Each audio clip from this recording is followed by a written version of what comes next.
Hey, Patreon backers. So as I said in the main Ask GN for this one, probably doing basically 2 of these for this week, which is that one and this one. The third we're going to push back because of Computex. We're traveling to Taiwan in a couple days. So time is a very serious limitation right now. First question, and leave them in the Discord if you have them. Guy Vera says, if mounting a graphics card vertically in a case, how far from the side panel should it be to avoid temperature issues? As far as possible. It's really, those are best used for open loops. If you want to show off an air-cooled card in one, there's actually a product we're going to be advertising.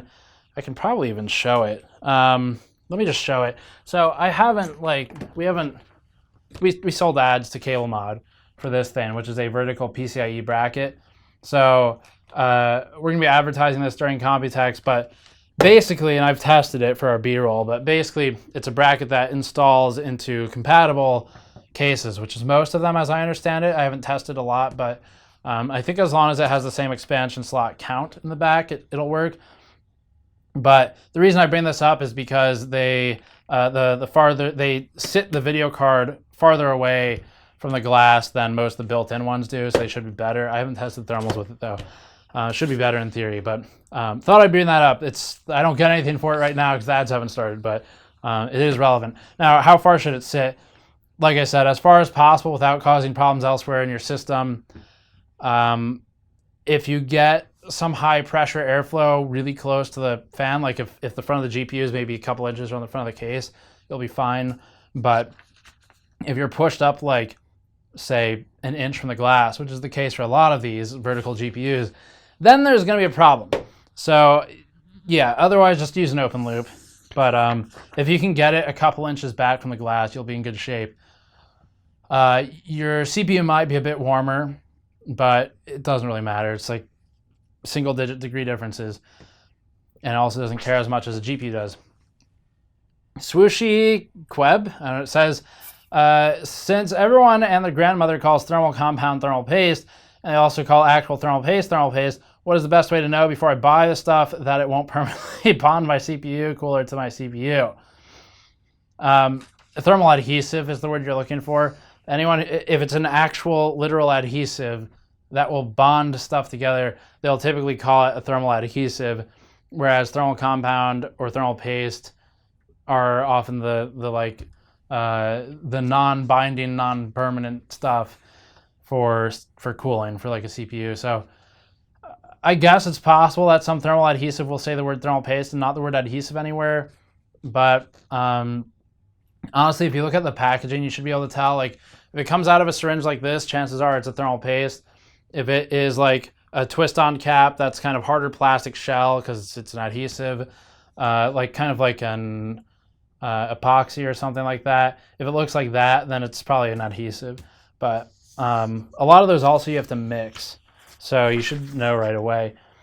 Next one is from Sephiron, who says, hi guys, I do 3D art and rendering with Blender, so during renders my machine is running at 100% capacity for very long periods of time, starting to lose fans on the cards because they're running at high RPM.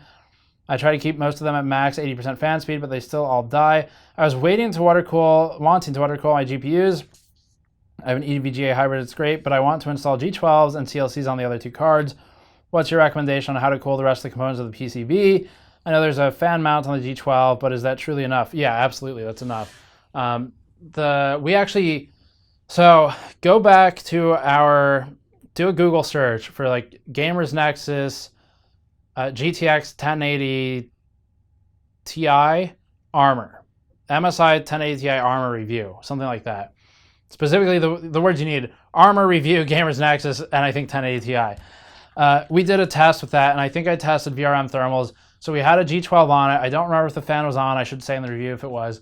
And a CLC, and it was fine for that card. A lot of the time, you don't need direct cooling for the VRM as long as there's just some like case airflow going over the card.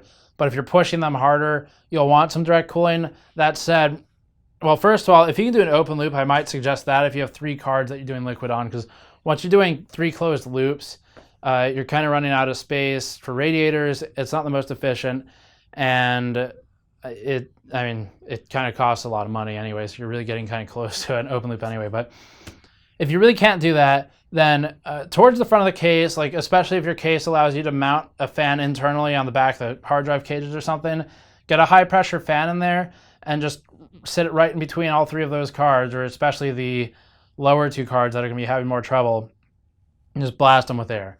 And that'll be enough to cool the VRMs. But yeah, that, I don't know, hopefully that helps. I'd consider an open loop though. But other components on the PCB, you really just need to worry about the VRM. As long as there's some airflow from the front of the case that's high pressure, you'll be okay. Or consider mounting the fan if you really want to. But also side intake. If you can get a case with side intake, if you're not stuck with the case you have, that'll be the best immediate solution. Ice Queen says, this is probably a super dumb question, but does ambient humidity change PC cooler results much, if at all? I live in the Puget Sound area, and I don't know if I said that right, and our summers are not super warm, but we get really high humidity, and my system tends to run much toastier anyway. Is it just the oven my apartment is, or does humidity have a factor? Humidity can have a factor. If your house is relatively climate controlled, it's probably not as humid as outside. Do you mention temperatures? No. It definitely does have an impact, but the extent of that impact is like maybe if we had 100% identical conditions, meaning zero difference in temperature, zero difference in altitude, and we ran a test here, North Carolina, 90% humidity or something, or in Taiwan, same thing, versus like, I don't know, where's dry? Austin, Texas, maybe? Then, yeah, you would see a difference. But I'm basically talking about two extremes here. So if you're kind of like, if you're going from 0 to 100% humidity over the course of the year and everything else is identical, then I guess, yeah, you would see some difference. But it's not going to be super relevant at the temperatures we're talking about. Computer components don't get all that hot. It's not like we're talking about multiple hundreds of degrees machinery or something like cars with an engine. But it'll have a difference, it's just not that relevant. Altitude also has a difference, but that's not going to change, hopefully. So, yeah, it's more likely that just like the other environment variables are impacting your temperature. Like if the outside temperature is just hotter, or if it's cloudy versus not, maybe the sun's hitting the wall of your house that's near your computer. That would certainly cause it to warm up as well. We've tested that where, like, over the course of a day, you can see a 3 or 4 degree ambient change if you're near like a wall with a window in it as the sun hits it versus not, even with climate control. But yeah, it can impact it. If you're seeing like 10 degree change though, something else is wrong, or maybe the test is invalid or something like that. If it's like a couple degrees, like fewer than 5, you could probably attribute that to a very large change in humidity, maybe. Or barometric pressure, that's another variable to consider. Next one. NB Girl says, do you see the price of the Titan V coming down to around $1,200 sometime in the future, maybe with the rest of the Volta and Touring cards launching, or do you see them demanding $3,000 as default for this lineup? I see what you're saying. Well, Volta is kind of special. The Titan V is a pretty special card. It's not like the Titan XP. It's good, but it's not really meant for gaming at all. So I would assume the next Titan X class card would be similar to the $1,200 price point. I would certainly hope so. It's not going to be $3,000, I'll tell you that right now. $3,000 is more of the scientific cards like the Titan V. We just bought it and used it incorrectly, basically. Snipa Alex says, hi Steve, first of all, huge thanks for the content you create and thanks to all the peeps behind the scenes. How much of an impact can ambient temperature have on your hardware? Been running TimeSpy 2 months ago and got 71 degrees max on GPU, 66 on CPU. Ambient was 19. Running it now, the GPU goes up to 82. That's an 11 degree jump. And CPU to 75. That's a lot too. With 23 ambient. Do those 4 degrees make that much of an impact? No, definitely not. It sounds like the testing's changed, or maybe the thermal paste is cured or something like that. I don't know if you've been like burning it for a month or multiple months or whatever you said, and you use kind of a low end thermal paste that cures and hardens, that could be it. But I would probably point to controlling the testing more carefully.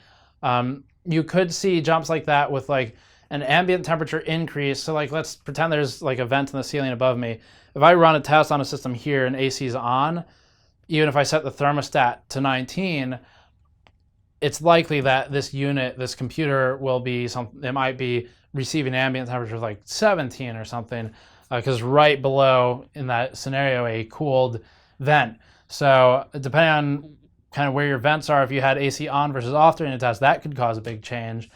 And keep in mind, thermostats are also not really correct. I mean, they are for where the sensor is, which in most cases is going to be like out of the room in a hallway somewhere. But for room ambient, it's going to be a different number. So no, 4 degrees shouldn't cause 12 degree or 11 degree increase. That's it for this one. Keeping it short. We're going to be in Taipei, so we'll do more videos there. Thanks for watching as always. Leave your questions in the Patreon Discord. I'll see you all next time.